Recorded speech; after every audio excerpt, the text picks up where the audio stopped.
se extiende desde la región proximal, o sea, el extremo proximal del esófago, hasta el extremo distal del conducto anal. Entonces tenemos esófago, posteriormente estómago, intestino delgado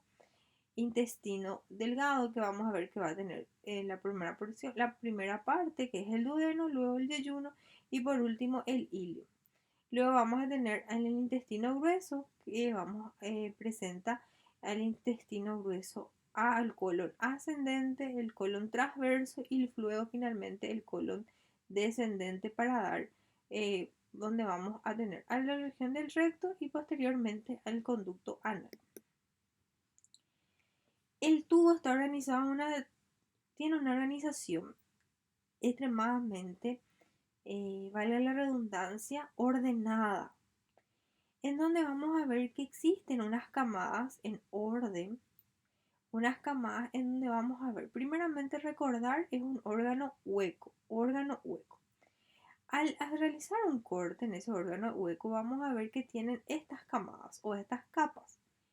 La primera capa es la mucosa. La mucosa es la camada más interna, de los órganos del tubo digestivo.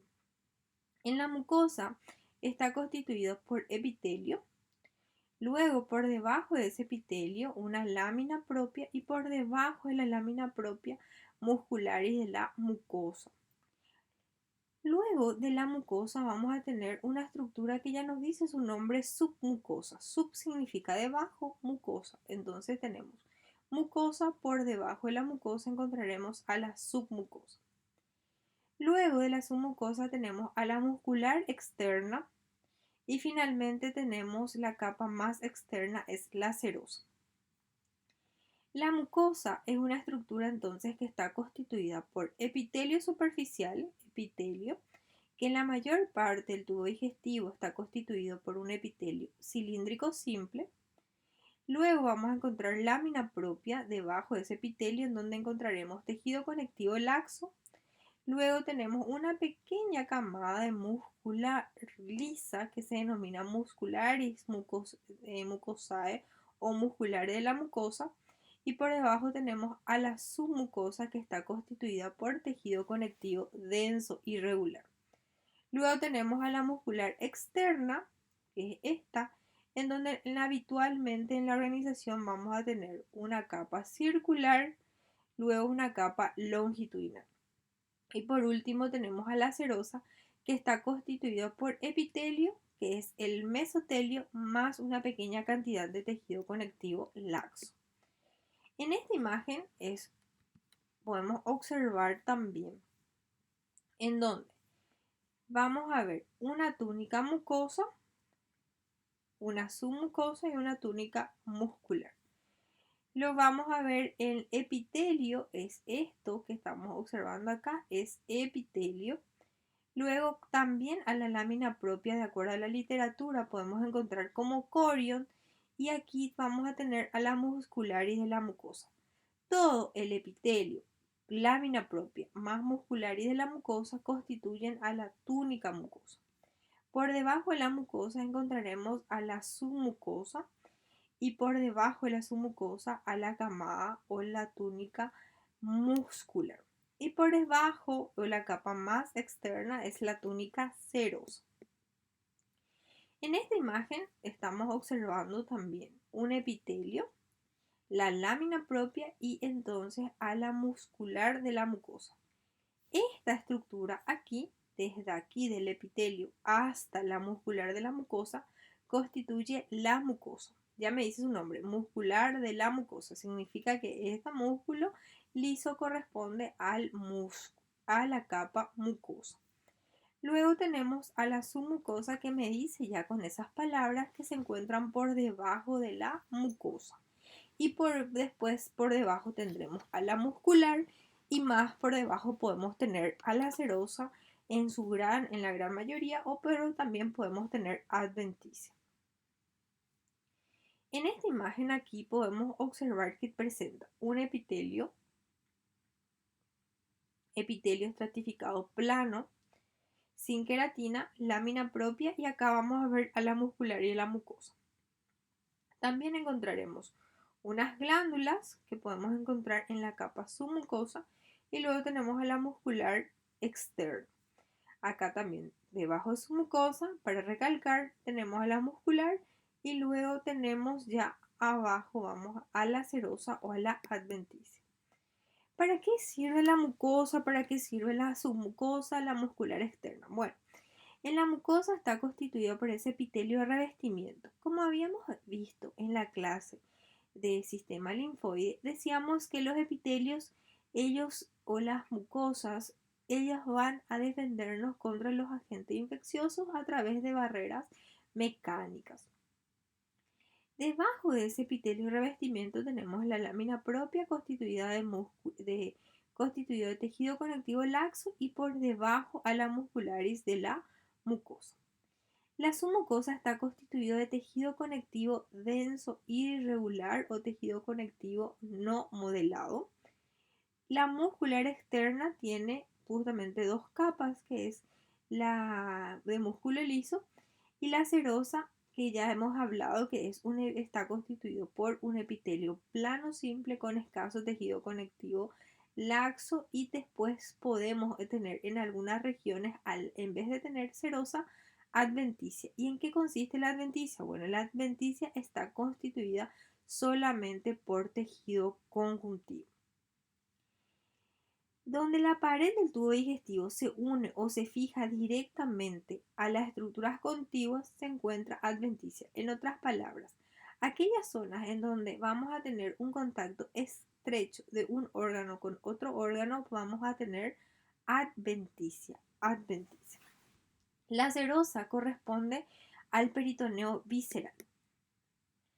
¿Cuáles son las funciones de la mucosa? Bueno, las funciones de la mucosa son la de protección, absorción y secreción. Cuando hablamos de protección es porque nos defienden a través de como una inmunidad innata a través de las barreras mecánicas, impidiendo el ingreso de microorganismos hasta las regiones más profundas. La absorción porque veremos que algunas regiones de del tubo digestivo tienen una estructura, unas especializaciones apicales que permiten una absorción de nutrientes, o sea, aquellas sustancias que serán aprovechadas por nuestro organismo para que puedan realizar su metabolismo. La secreción porque algunas células que forman parte del epitelio son capaces de secretar, por ejemplo, hormonas o también algunas sustancias químicas, como es el caso del ácido clorhídrico, por ejemplo, son secretadas por células que se encuentran, son células que se encuentran en la mucosa. La absorción de los alimentos digeridos, el agua y los electrolitos es posible debido a unas evaginaciones de la mucosa y la submucosa hacia la luz del tubo digestivo. Tenemos unos pliegues que son los pliegues circulares, que son pliegues submucosos en forma circunferencial a lo largo de casi toda la longitud del intestino delgado. Tenemos a las vellosidades, que son como si fueran unas digitaciones o como unos dedos, y son evaginaciones de la mucosa que cubre toda la superficie del intestino delgado y es el sitio principal de absorción de nutrientes. Una cosa que es muy importante de recordar: el lugar o el sitio en donde donde vamos a encontrar vellosidades o son extensiones de la mucosa con el fin de aumentar la superficie de la mucosa será en el intestino delgado. Solamente encontraremos en el intestino delgado a las vellosidades. Luego tenemos las microvellosidades, que son especializaciones apicales o especializaciones que vamos a encontrar en la región más apical o en la región apical de las células. En esta imagen observamos a las estructuras que nos permiten un aumento de la superficie de estos órganos. Tenemos a los pliegues circulares acá que podemos observar. Luego tenemos a las vellosidades intestinales, acá a las vellosidades o las evaginaciones de la mucosa. Y tenemos a las microvellosidades que aquí ustedes pueden observar, y para fijar atentamente es que justamente las microvellosidades son especializaciones que se encuentran en las células. Sobre todo, por ejemplo, encontraremos en los enterocitos del intestino delgado y el intestino grueso. Estas células presentan unas prolongaciones como si fueran unos dedos y que se encuentran en la región apical o en la región en la punta. De la secreción hablamos que pueden secretar enzimas, pueden secretar también hormonas, también agua, ¿verdad?, en la mucosa. Luego tenemos por debajo del epitelio, como ya hablábamos de sus funciones, hablaremos de la lámina propia. La lámina propia está constituido de tejido conectivo laxo. Aquí ustedes pueden observar, este es el epitelio y acá inmediatamente por debajo encontraremos a la lámina propia o corio. En la lámina propia vamos a encontrar muchos vasos sanguíneos, encontraremos también muchas células del sistema inmunitario y podemos encontrar en algunos órganos en el tejido linfático. Ese tejido linfático en la lámina propia tiene unas funciones como barrera inmunitaria y protege contra agentes patógenos. Luego, debajo de la lámina propia encontraremos a la muscularis mucosae o muscular de la mucosa. Es la porción más profunda de la mucosa y está compuesta por células musculares lisas. Presentan unos movimientos de contracción para formar crestas y valles que facilitan la absorción y secreción de nutrientes.